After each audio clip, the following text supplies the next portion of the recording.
सभी लेखकों और पाठकों को बहुत बहुत नमस्कार। मैं हूँ शिवांगी पुरोहित, लेखक, लाइन्स पब्लिकेशन की संचालक और साहित्य जंक्शन की संपादक। आज मैं आपके सामने लेके आई हूँ कुछ किताबें, कुछ किताबों की बातें। तो अभी हाल ही फ़िलहाल जो किताबें मैंने प्रकाशित की हैं उनके बारे में थोड़ी बहुत बात करूँगी। सबसे पहली किताब है परमार्थ गीता। भागवत गीता पढ़ने में ज़रा भी कठिनाई जाती है उनके लिए सबसे सरल माध्यम है। रामचरितमानस की भाषा में लिखी गई ये एक बोधगम्य और शाश्वत व्याख्या है। जैसे रामचरितमानस में हम दोहा और चौपाई पढ़ते हैं, वैसे ही गीता को इन्होंने दोहा और चौपाई में लिखा है। लेखक है स्वामी कृष्णानंद, जिन्होंने कुछ वर्ष पहले मुझसे कोहिनूर ऑफ हिंद करके एक किताब और छपवाई थी, वो भी बहुत अद्भुत थी। जैसे जाके खातिर युद्ध में ठाना, सन्मुख खड़े स्वजन में जाना, कौरव मार न करिहो पापा, हरहु कपिध्वज मम संतापा। इस तरह से आपको दोहा और चौपाई के माध्यम से पूरी संपूर्ण गीता पढ़ने को मिलेगी। ये है परमार्थ गीता, इसे आप ऑर्डर कर सकते हैं। साहित्य की ओर चले तो एक किताब मैं आपको बताऊंगी, सोच बदलो संसार बदल जाएगा। ये लेखिका भारती आसुदानी जी की पहली किताब है और इसमें उन्होंने हर निबंध, हर लेखन का सिंधी में अनुवाद भी किया है और हिंदी में भी लिखा है। तो सिंधी और हिंदी दोनों पढ़ने वालों के लिए ये बहुत अच्छा माध्यम है।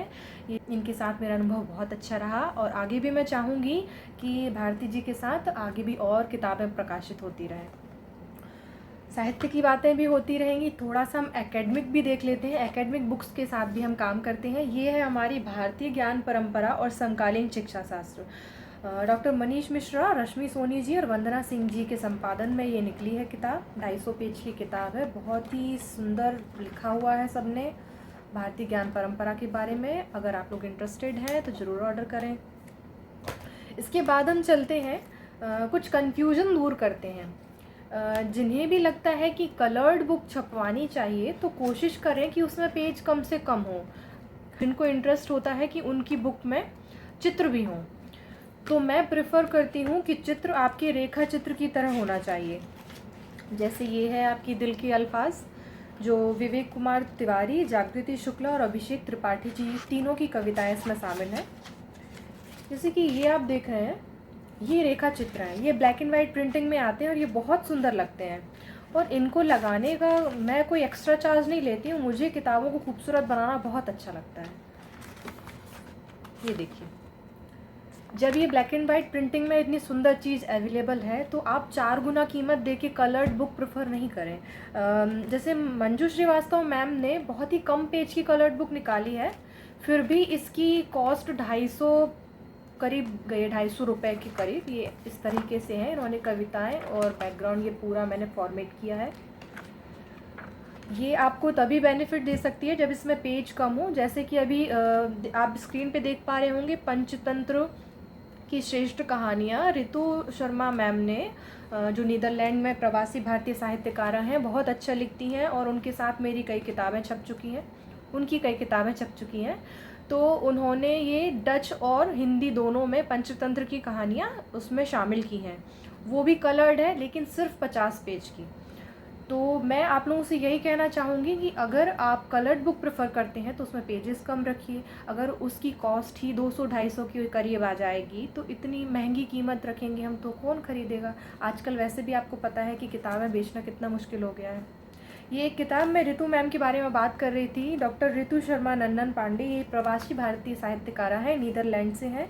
इन्होंने ये दरख्ते ज़र्द मेरे साथ प्रकाशित की थी पिछले वर्ष। इसमें 12 और लेखक हैं जो प्रवासी भारतीय साहित्यकार हैं। कोई सूरीनाम से है, कोई सिंगापुर से है, कोई अमेरिका से है। तो मुझे बहुत खुशी होती है कि मैं इतने दूर, इतने बाहर रहने वाले साहित्यकारों के साथ काम कर रही हूँ, उनकी किताबें छाप रही हूँ। आगे हम चलते हैं। कुछ किताबें हमने 999 ऑफ़र में भी निकाली थी और इतनी सुंदर छपी हैं और इतना प्यारा लिखा है सभी ने। सबसे पहले खास 50, ये विश्वास दुबे जी, ये भी नीदरलैंड में ही रहते हैं, प्रवासी भारतीय साहित्यकार हैं। इनके साथ भी मेरी कई किताबें छप चुकी हैं। जो कभी बड़ी मुश्किल में पड़ जाओ तो मुझे बताना ज़रूर, कोई घाव कभी जो नासूर बन जाए तो मुझे दिखाना ज़रूर। राह ज़िंदगी में ना मिले कोई अपना तो मुझे जताना ज़रूर। अंधेरी काली रातों में लगने लगे डर तो मुझे जगाना ज़रूर। मैंने रैंडमली एक पेज खोला है और आप समझ गए होंगे। हालांकि कविताएं अगर दिल से लिखी जाएं तो बिना रिदम के भी अच्छी लगती है। दूसरी है एहसास कभी मिटा नहीं करते। नृपेंद्र अभिषेक नरप जी के साथ ही मेरी पहली किताब है, लेकिन इनके साथ मैं संपादक में कई सारी किताबें कर चुकी हूँ और मेरी पत्रिका में भी ये लिखते रहे हैं और बहुत सुंदर लिखते हैं। अभी हमारा ऑफ़र भी चल रहा है 2999 का। अगर आप लोग इंटरेस्टेड हो तो ज़रूर प्रेफर करें।